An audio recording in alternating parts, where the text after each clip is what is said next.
Hey everyone, welcome back. This week I've been living with this 2024 Lexus LS500h. This is the hybrid version of the LS. The LS is the Lexus that started it all, way back in I think 1989. Pricing on this as tested is just shy of $120,000. It's pretty expensive. So let's go ahead and take you for a quick walk around it. We'll dive into the exterior and interior impressions and then show you what it's like to drive. So this LS is finished in Silver Illusion. This is a new paint color for 2024 and it's a $3,100 option. So it is an extremely premium paint. Okay, get a little bit of a close up there. It's silver, all right. Not quite sure if it's worth $3,100, but it looks pretty nice. The LS has always been a attractive looking luxury sedan for all these years. The hybrid version of the LS does come with LiDAR sensors on each side, the front, and the rear, because this is equipped with Lexus Teammate with advanced drive, basically a level 2 autonomous driving system, which we will be testing out later in the video.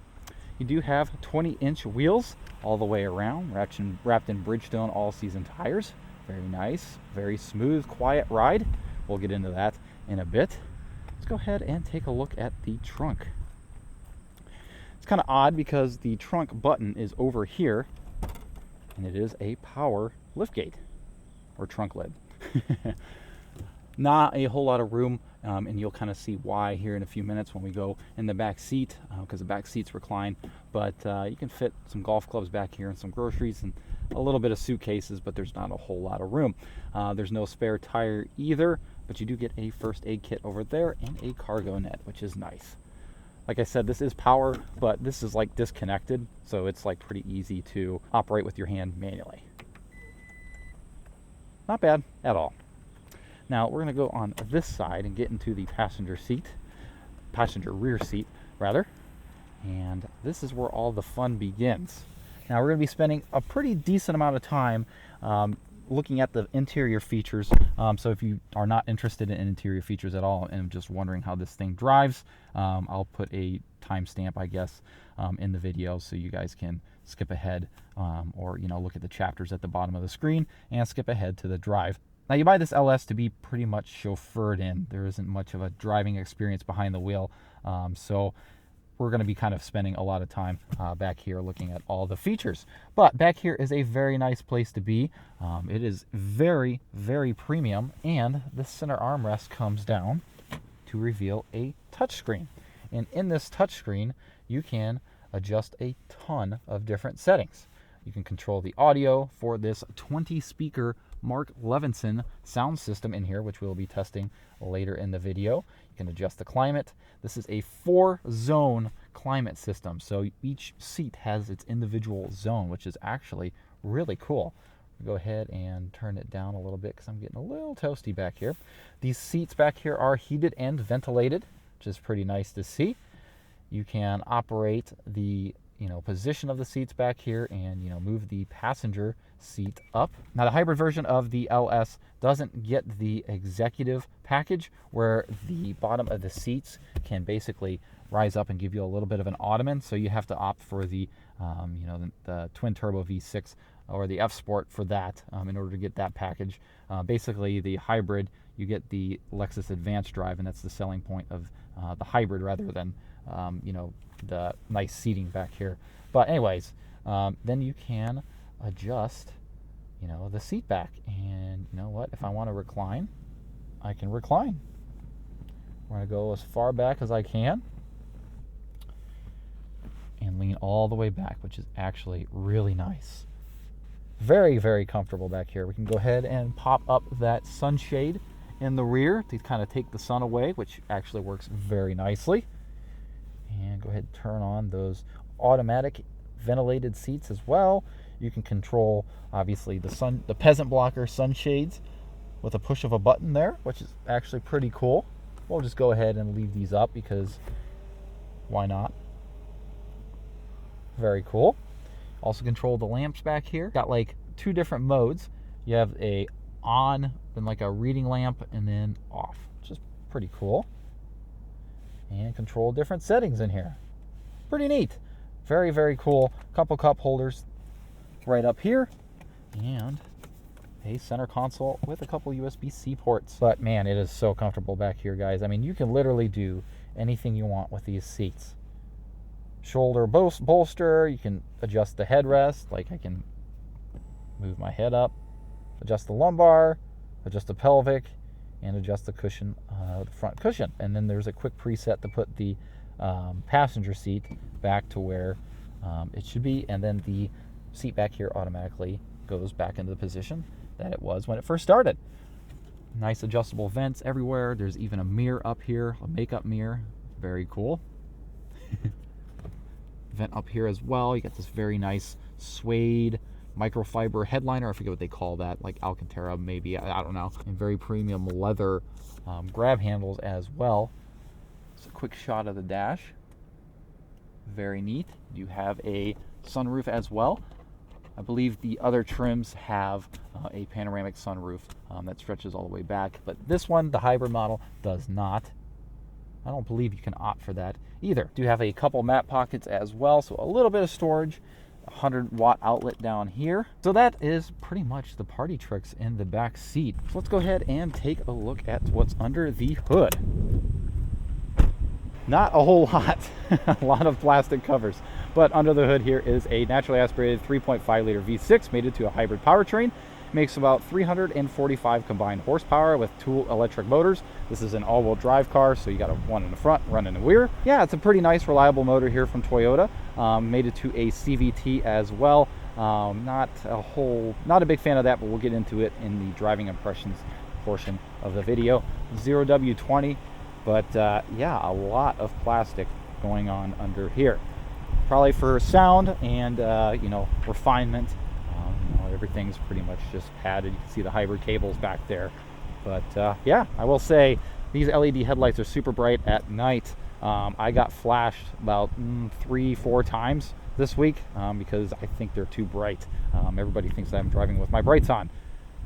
I'm not sure if you guys noticed, but this does have an air suspension as well, adaptive dampers and all that, and it raises and lowers.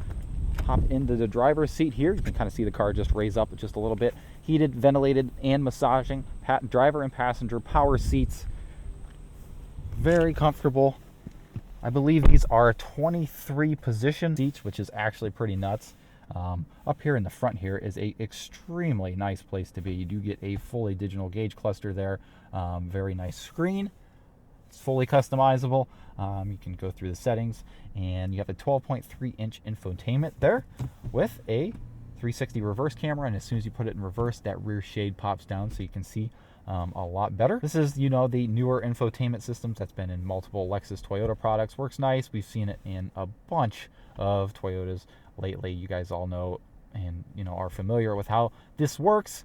Built-in navigation as well. No lag hardly at all, and works extremely nice. Do have an analog clock here, which is pretty neat. Can't tell you how many times but I pressed that for the start button, because I know some Lexuses have start button up here, so this week I just kept pressing the clock to start the car. There's your climate controls here, and your brake hold, your parking, advanced parking assist. This car will park itself, park view monitor, and the adjustments for these seats. You can literally adjust everything in these seats. Headrest, shoulder, lumbar, side support, back pelvic, cushion pelvic, to get the perfect driving position. Like I said, they are massaging as well. Centripetal, centrifugal, upper body, lower body, lumbar. You can control the intensity as well. It actually cracks your back, which is really nice. It's a really intense massage if you elect that. And yeah, you can even adjust the arrangement of the rear seats and return them to a prior position. And yeah, there's a ton of settings through here. I could bore you guys with a bunch of settings, but I guess we'll segue into the MPG, which we've been getting about 26.1 on this tank. not bad at all. Fuel economy on this is about 22 city, 29 highway, and 25 combined. So 25, 26 that we've been averaging. Anyways, coming down through here, you do have the gear selector, which I don't particularly care for. I just wish it was a traditional gear selector. Automatic heated and ventilated seats for the driver and passenger. Automatic heated steering wheel as well. The button to control the rear shade. Couple cup holders over here. Wireless charger here that works really well and doesn't slip out. Center console with a removable tray and a couple USB ports, one USB-C and one USB-A. A smaller glove box. You have a illuminated visor mirror, auto-dimming rear view mirror with home link that's also digital, and a dash cam, which is an option, which is pretty nice to see that manufacturers are starting to offer that these days. Do get a sunglasses holder as well. Even over here, you get a little bit of storage. It kind of reminds me of an old ashtray back from the 90s cars or 2000s cars like my Crown Vic has. It's pretty cool. Both the driver and passenger seat have 3 memory settings, which is actually pretty cool. And you can even control the passenger seat from the driver's seat as well and return it back to a normal position. Do you have your drive mode and traction control up here on the Shrek ears, as everybody likes to call them. You do get Sport and Sport Plus, Normal, Custom, and Comfort and Eco. I've been leaving it in Comfort this week and enjoying the nice, supple, and soft ride that this vehicle offered. I think that about covers everything for the interior at the moment. If I think of any other features as we go along, I'll let you guys know. There's a lot to cover in here. I told you it was going to be a little bit of a long-winded, feature-packed review here. So with all that being said, let's go ahead and take this for a spin. Before I do that, please be sure to like the video if you enjoyed it so far. It helps me as a small creator, and it pushes the video to the algorithm and promotes it to others who haven't seen the video. You guys all know how that works. And if you enjoyed it even more than that, please be sure to subscribe as well. I publish car reviews weekly and have a solid lineup coming soon for you guys, so stay tuned. So with all that being said, let's go ahead and put our seatbelt on and go for a spin. As soon as you put the seatbelt on and put it in drive, the seatbelt retracts down in there and hugs you nice and tight. Pretty cool.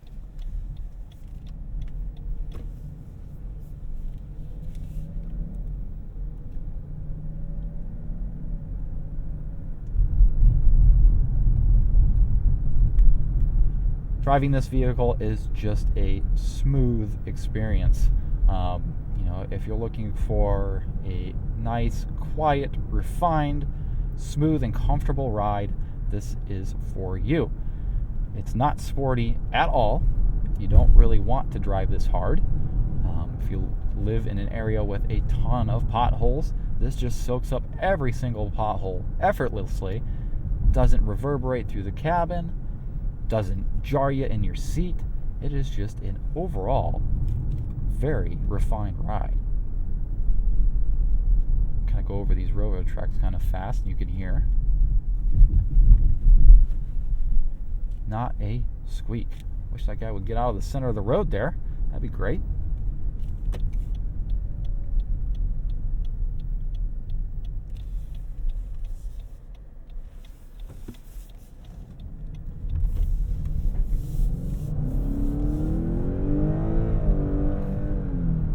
Car is extremely quick too. I believe the 0 to 60 is somewhere between 5 and 6 seconds. Not a huge fan of this powertrain, if I'm being honest with you. I really wish they would have kept the V8 in this car. The hybrid is just not, it is not very refined, smooth and refined like the rest of the vehicle is. There's a lot of jerkiness in the transmission where it, this is a CVT, but it tries to mimic, I think, a 10-speed? Yeah, a 10-speed transmission, and shifts and jerks all over the place. And then the hybrid, system, when it switches from gas to electric and electric to gas, it's just a whole bunch of jerkiness to it. It's just not very refined and smooth at all. Kind of a little bit of a letdown and a little bit of a disappointment. So I'm not sure if I would recommend the hybrid version over top of the twin-turbo V6 regular version of the F Sport, just because of that.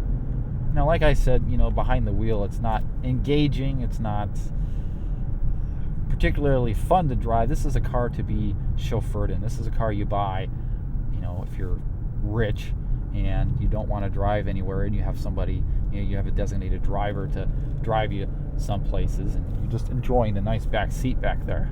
That's what you buy this car for. Be kind of a waste if you just bought this car and didn't use the back seat at all. Maybe someday I can get chauffeured in an LS.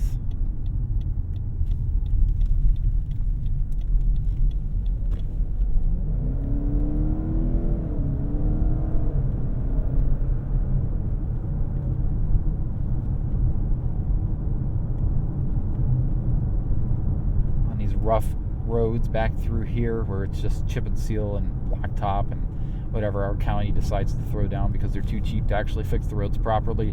The NVH levels are kept to a minimum. It's very good.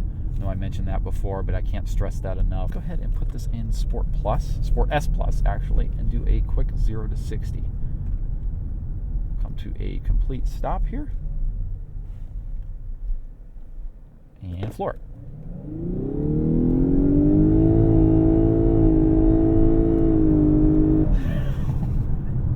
That sounds awful. It's very quick, but oh my goodness, that sounds absolutely awful. It is very, very quick. I do miss the old V8. Bring back the V8. I know they can't because of emission standards, but something like a Mercedes and BMW still offer that V8, which could be a little bit more attractive. Something I've noticed this week is, depending on certain sun angles, I'm not sure if it's picking up on camera, but there is this gloss black right here. I'm getting reflection from the sun right into my eyeballs, and it's burning my retinas out right now. Wish I could angle that down just a bit more to not, get blasted in your eyeballs.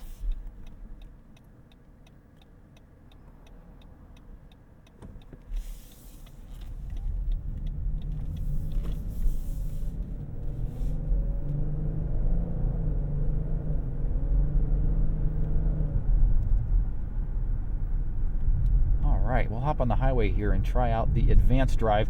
Now, Advanced Drive is kind of like a Super Cruise competitor. And it only works on certain highways that are mapped, and this highway here is mapped for this, so we'll test it out and see how it works. It's supposed to predict oncoming, or predict traffic up ahead and everything else. It's supposed to merge for you, overtake the car ahead of you to keep your to keep your constant speed. You have blind spot monitoring in the mirrors as well. All right, I merged. Let's go ahead. Advanced Drive activated. Advanced Drive activated. You can kind of see the old steering wheel. Okay. You can kind of see the heads-up display as well. It's got like an augmented reality heads-up display. Let's see if I increase the speed here. But at highway speed here, you can definitely tell just how quiet and refined it is.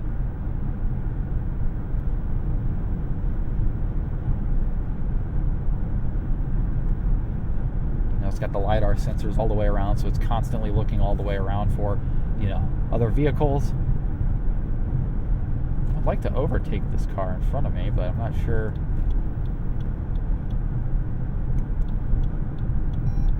Check blind spot or side mirror. Left lane change starting.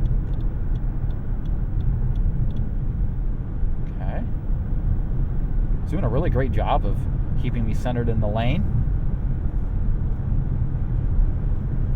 See, will allow me to keep my hands off the wheel. It's got the driver attention monitor here, so it's constantly monitoring my eyes for make sure I'm paying attention to the road. Gosh, it just glides over bumps.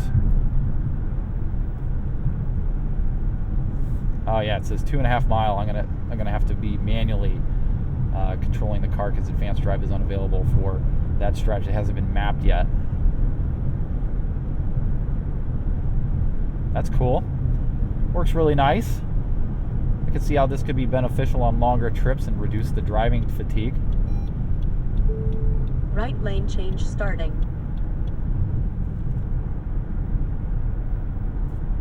Caution, yeah. It's pretty much a hands-on system. It's a level 2 autonomous driving vehicle system, so you have to really be paying attention. Take manual control, advanced drive ending. Okay. Advanced drive ended. Well, it was supposed to be stress-free, but that was freaky. The seatbelt was jerking me, the seat was vibrating, the steering wheel was vibrating, it was beeping at me. It's interesting. Sometimes these autonomous driving features are just safety features. It can just be a little bit more cumbersome and stress-inducing than stress-relieving. Oh, you can definitely feel the weight of the car. Oh my goodness, it is so heavy. Put it back in comfort. Can you imagine that though? Just being, chauffeured in this all the time. How cool would that be? Let's go ahead and take a listen to that 19-speaker Mark Levinson sound system. Get that going.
Let's go to the next track.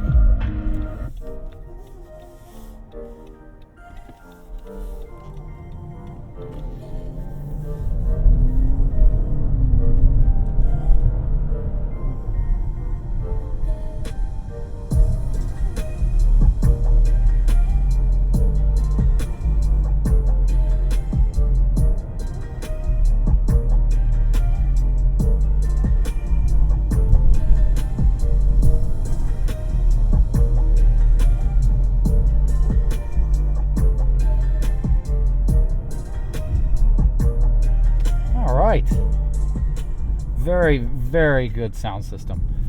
Definitely A tier. I'm not sure if I would quite put this up in the S tier as the Volvo, Bowers & Wilkins system I tested several months ago, but it is extremely good.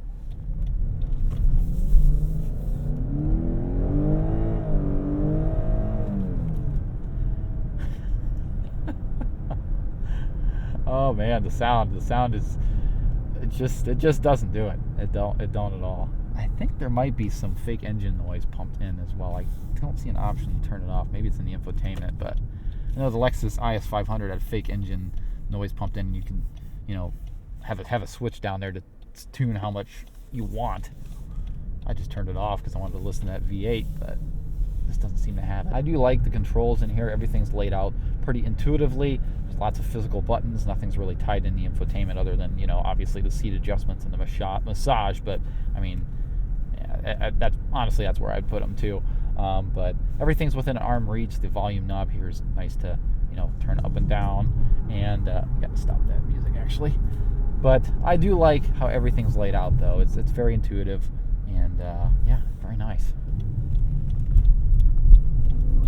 Oh, a lot of understeer there.